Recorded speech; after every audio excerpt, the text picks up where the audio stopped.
ओला दुष्काळ जाहीर करून शेतकऱ्यांना तातडीची मदत द्या। काँग्रेस पक्षाची आग्रही मागणी। मोगलाजी शिरसेटवार, कैलास येसगेंसह काँग्रेस पक्षाच्या टीमने केली पूरग्रस्त गावांची पाहणी। देगलूर कालपासून होत असलेल्या अतिवृष्टीमुळे देगलूर तालुक्यातील शेतीची व खरीप पिकांची खूप मोठ्या प्रमाणात नुकसानी झाली। निजामसागर व लेंडी प्रकल्पातील पाण्याच्या विसर्गामुळे देगलूर तालुक्यातील अनेक गावांना पुराचा वेढा घातला आहे। या पार्श्वभूमीवर काँग्रेस पक्षाचे शहराध्यक्ष तथा माजी नगराध्यक्ष मोगलाजी शिरसेटवार, काँग्रेसचे जिल्हा प्रवक्ते कैलास येसगे कावळगावकर, शेख मिरामुद्दीन, कैलास मुद्दमवार, एकनाथ टेकाळे, डॉक्टर मिलिंद शिकारे, एडव्होकेट कापसे यांनी तमलूर, मेदनकल्लूर, शेकापूर, शेळगाव या गावांना भेटी देऊन तेथील पूरग्रस्त शेतकऱ्यांशी संवाद साधला। तसेच प्रशासनाच्या सूचनेप्रमाणे गावातील लोकांना देगलूर येथील सुस्थळी हलविण्यासाठी मोगलाजी शिरसेटवार यांनी वाहनांची सोय लावून दिली। यावेळी बोलताना काँग्रेस पक्षाचे जिल्हा प्रवक्ते कैलास येसगे कावळगावकर यांनी झालेल्या नुकसानीची सरकारने तात्काळ दखल घेऊन देगलूरसह संपूर्ण नांदेड जिल्ह्यात ओला दुष्काळ जाहीर करून शेतकऱ्यांना भरीव अशी आर्थिक मदत द्यावी अशी मागणी केली। अशाच बातमी पाहण्यासाठी ताजा हालात न्यूजला लाईक करा, शेअर करा, सबस्क्राईब करायला विसरू नका। ताजा हालात न्यूज ब्युरो, नांदेड।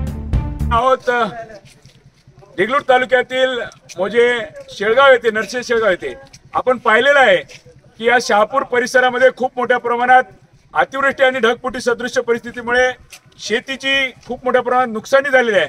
शेळगाव या गावातल्या तर जवळपास 50% लोकांना गाव सोडून देगलूरला आता न्यावं लागलेलं आहे। ही परिस्थिती आपण पाहिली आहे। माझ्यासोबत आता या परिसरातले अनेक शेतकरी मंडळी इथे आहेत की या अतिवृष्टीमुळे अक्षरशः पिकांची खूप मोठ्या प्रमाणात नुकसानी झाली। पिकं अक्षरशः वाहून गेलेली आहेत। पिकं शेतीतली माती सुद्धा वाहून गेलेली आहे। ही झालेली खूप मोठ्या प्रमाणात नुकसानी ही खरे तर आता याची भरपाई होणं अवघड आहे। तरी पण याच्याकडे शासनाने संवेदनशीलपणे पाहणं अत्यंत गरजेचं आहे। शेतीची नुकसानी झालेली आहे, त्याचबरोबर गावांना, लोकांना गाव सुद्धा सोडावं लागत आहे। या अशा परिस्थितीमध्ये शासनाने याच्याकडे संवेदनशीलपणे पाहून मोठ्या प्रमाणात तात्काळ मध्ये म्हणजे आता पंचनामे किंवा पाहणी दौरे याचे सोपस्कार न करता शेतकऱ्याला कशा पद्धतीने या परिस्थितीतून बाहेर काढता येईल यासाठी आपण शासनाने पुढाकार घेणं गरजेचं आहे। माझ्यासोबत शेतकरी आहेत, आपण त्यांच्याकडूनच आपण मत जाणून घेऊया। काय नुकसानी झाली आहे बोला। आपल्याकडे सोयाबीन, तूर वगैरे सगळे नुकसान झाले आहे साहेब। अगदी शेतकरी ज्या पद्धतीने सांगतायत की सोया म्हणजे खरीपची जी पिकं आहेत म्हणजे मूग उडीद अक्षरशः हातातोंडाशी आलं होतं ते सुद्धा वाहून गेलेलं आहे। आणि त्याचबरोबर जे काही शेतात पिकं आहेत ते म्हणजे प्रमुख पीक सोयाबीन, तूर ही सुद्धा पिकं अक्षरशः आता पाण्याखाली वाहून गेलेली आहेत। म्हणून तात्काळ शासनाने याच्यात कुठल्याच प्रकारचे पंचनामे, पाहणी दौरे याची कुठलीच नौटंकी न करता तात्काळ मदत जाहीर करावी आणि ओला दुष्काळ जाहीर करून मोठ्या प्रमाणात शेतकऱ्यांना आता मदत देणं गरजेचं आहे। धन्यवाद। संपूर्ण रस्ता बंद झाल्याचे चित्र आपल्याला पाहायला मिळतं। आपल्यासोबत नांदेडचे खासदार रवींद्र चव्हाण आहेत। साहेब, पूर्ण परिस्थिती पुन्हा एकदा भयानक होताना पाहायला मिळते। मी नांदेड जिल्ह्यातल्या सर्व जनतेला आपल्या माध्यमातून आवाहन करू इच्छितो की प्रचंड पावसामुळे प्रत्येक गावामध्ये नदी नाले ओसंडून वाहत आहेत, गावामध्ये पाणी शिरत आहे।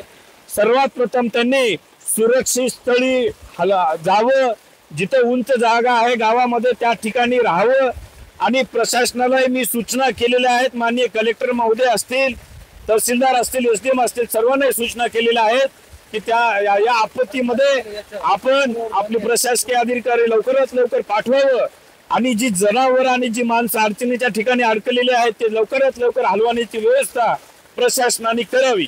आज आपण बघू शकता की या ठिकाणी आम्ही गावांना पाहणी करत जात असताना प्रत्येक रस्ते नाले पूर्ण बंद झालेले आहेत।